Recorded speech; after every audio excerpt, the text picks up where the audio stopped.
Grandes mentes, héroes olvidados y vidas que cambiaron el destino de la humanidad. Esto es Fragmentos del Ayer, un viaje a través del tiempo. Hoy vamos a sumergirnos en la vida de uno de los compositores más influyentes de todos los tiempos, Ludwig van Beethoven. Cómo un hombre que perdió el oído pudo crear algunas de las melodías más poderosas y emotivas que el mundo ha conocido. Acompáñenme a descubrir la tormentosa y fascinante historia de un verdadero genio. Ludwig van Beethoven nació en Bonn, Alemania, el 16 de diciembre de 1770. Su padre, Johann van Beethoven, era tenor en la corte del elector de Colonia y al ver el talento de su hijo, intentó convertirlo en un nuevo Mozart. Sometió al joven Ludwig a un régimen de estudio musical extremadamente estricto y a menudo brutal. Se dice que lo despertaba en mitad de la noche para obligarlo a practicar, una experiencia que dejó cicatrices emocionales profundas en el niño.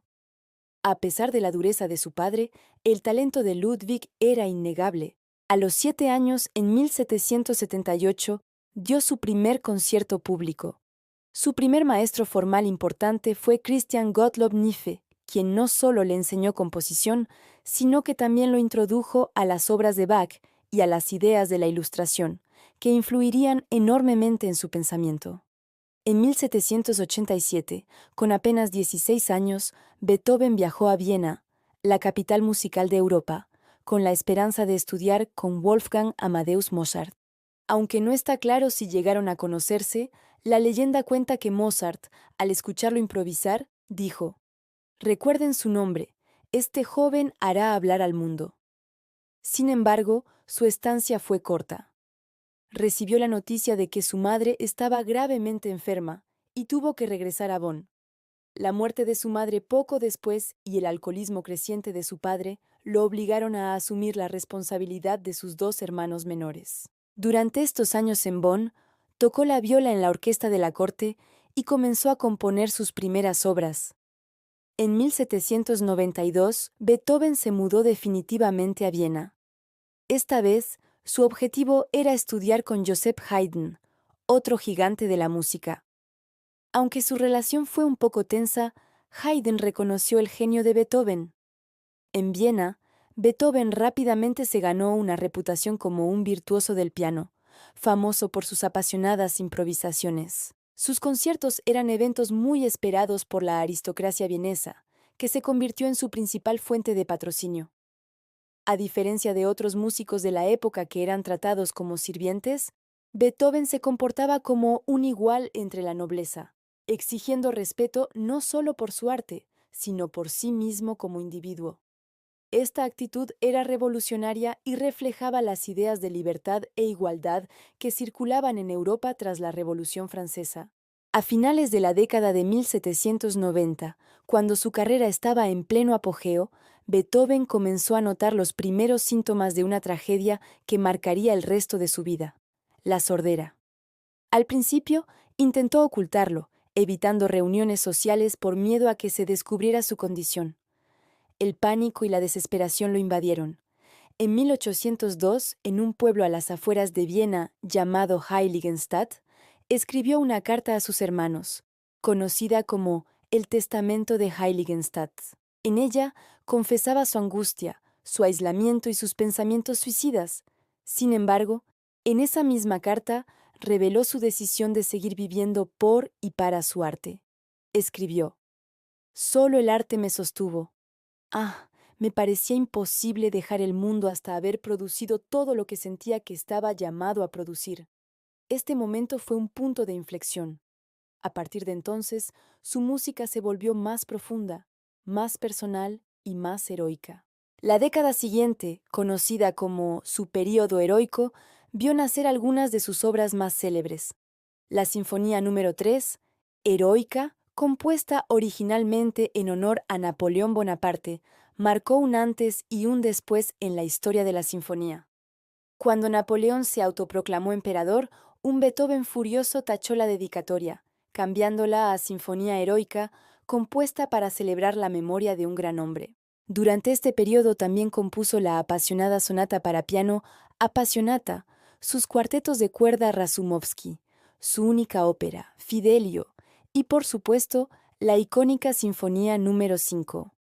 El famoso motivo inicial de ta, ta, ta, ta se ha interpretado a menudo como el destino llamando a la puerta, una lucha personal contra la adversidad que culmina en un final triunfante.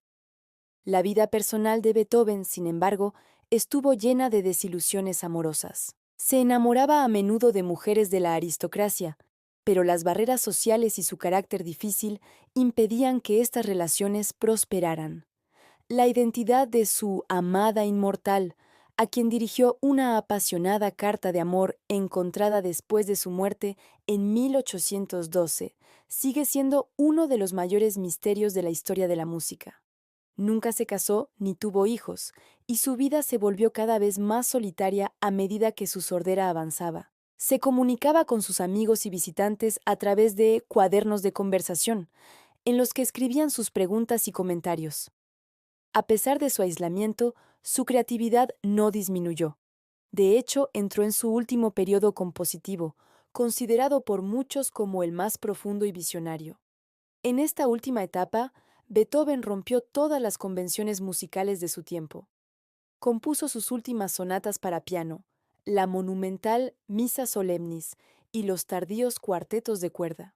Estas obras eran tan complejas y avanzadas para su época que muchos de sus contemporáneos no las entendieron. Son piezas introspectivas, espirituales y llenas de una belleza trascendental. La culminación de su carrera y posiblemente de toda la música clásica occidental llegó en 1824 con el estreno de su Sinfonía número 9.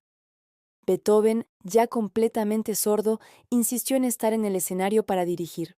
Al final de la obra, la orquesta y el coro estallaron en el famoso Himno a la Alegría, un canto a la hermandad universal.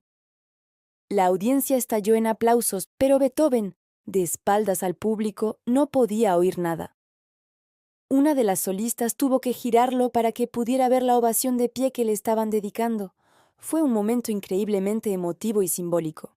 Los últimos años de Beethoven estuvieron marcados por la enfermedad y problemas familiares, incluyendo una amarga batalla por la custodia de su sobrino Karl.